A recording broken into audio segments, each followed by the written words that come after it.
تو اس سے معلوم یہ ہوا کہ محتاج نہیں ہے کتاب اللہ لکھنے کا. اگر آج بھی لکھنا چھوڑ دیا جائے تو پھر بھی اللہ تعالیٰ اس کی حفاظت کرے گا سینوں کے ذریعے، جس طرح آج تک ہوتی رہی ہے.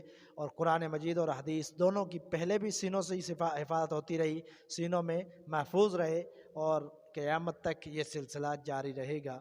اللہ نحمدہ و نصلی علی رسولہ الکریم. اما بعد فاعوذ باللہ من الشیطان الرجیم. بسم اللہ الرحمن الرحیم. مقدمہ بدیع التفاسیر سید ابو محمد بدیع الدین شاہ راشدی رحمہ اللہ کی ایک عظیم تصنیف اور تفسیر، جس کا مقدمہ ہم آپ کے سامنے بیان کر رہے ہیں. آج مقدمے کی تیسری فصل ہے، جس کے اندر حفظ قرآن کے احکام کا بیان ہے. اس میں شاہ صاحب رحمہ اللہ نے سب سے پہلے جو بات ذکر کی ہے وہ یہ ہے کہ قرآن مجید کو لکھنے کا انتظام بھی نبی صلی اللہ علیہ وسلم نے کروایا، جس کا ذکر اگلی فصل میں آئے گا. لیکن قرآن مجید کو یاد کرنا، اس کا بھی انتظام نبی صلی اللہ علیہ وسلم نے کروایا. جیسا کہ قرآن مجید کی آیت ہے بل ہوا آیات بینات فی صدور الذین اوتوا العلم، یعنی اللہ تعالیٰ قرآن مجید کی حفاظت اہل علم کے سینوں میں کرواتا ہے. جامع ترمذی کی ایک حدیث ہے، عبداللہ بن عباس رضی اللہ تعالیٰ عنہ فرماتے رسول اللہ صلی اللہ علیہ وسلم نے فرمایا کہ ان الذی لیس فی جوفہ شیء من القرآن کالبیت الخرب. آپ نے فرمایا کہ وہ شخص جس کے سینے کے اندر ذرہ برابر بھی قرآن نہیں ہے، کوئی صورت نہیں ہے، کوئی آیت نہیں ہے جس نے یاد نہیں کی، فرمایا وہ اجڑے ہوئے گھر کی طرح ہے.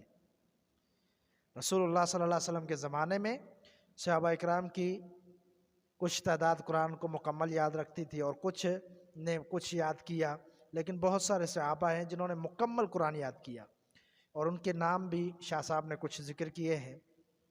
ابو بکر، عمر، عثمان، علی، طلحہ، سعد ابن مسعود، حذیفہ، سالم، ابو ہریرہ، عبداللہ بن صائب، عبداللہ بن عباس، عبداللہ بن عمر، عبداللہ بن زبیر، عبداللہ بن عامر بن عاص، عبادہ بن صامت، ابو حلیمہ، معاذ القاری، مجمع بن جاریہ، فضالہ بن عبید، مسلمہ بن مخلد، تمیم داری، عقبہ بن عامر، ابو موسیٰ اشعری، معاذ بن جبل، ابی بن کعب، ابو دردہ، ابو ایوب انصاری، سعد بن عبید، قیس بن ابی صعصع، سعید بن اوس، ابو زید، قیس بن سکن، زید بن ثابت، عائشہ، حفصہ، ام سلمہ، ام ورقہ بن عبداللہ بن حارث وغیرہم رضی اللہ عنہم اجمعین.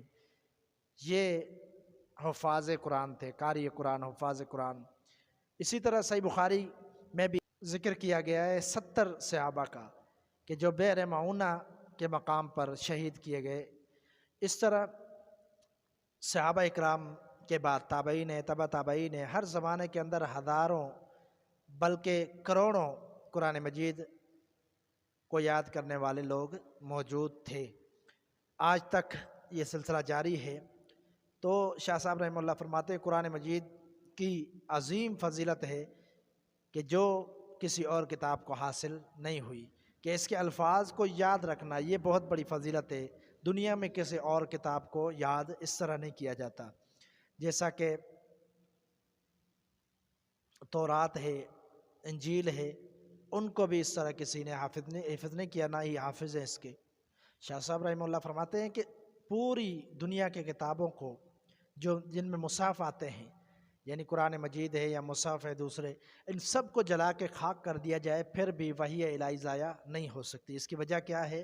اس کی وجہ یہ ہے کہ ایک حدیث شاہ صاحب رحمہ اللہ نے ذکر کی ہے، اور اس حدیث کے اندر الفاظ ہیں کہ اگر قرآن مجید کو چمڑے کے اندر ڈال کر اس کو آگ میں ڈال دیا جائے، اس کو جلایا جائے، یہ سنن دارمی کی روایت ہے، تو بھی نہیں جلے گا.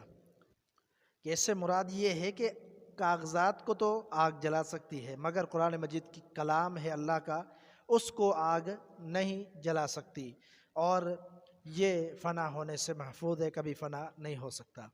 امام ابن قتیبہ رحمہ اللہ تعویل مختلف الحدیث، اس کے اندر ذکر فرماتے ہیں کہ چمڑا اور کاغذ یہ تو جلیں گے، لیکن اللہ کا کلام سب سے پاک ہے اور وہ ہمیشہ باقی رہے گا، اس کو کوئی مٹا نہیں سکتا.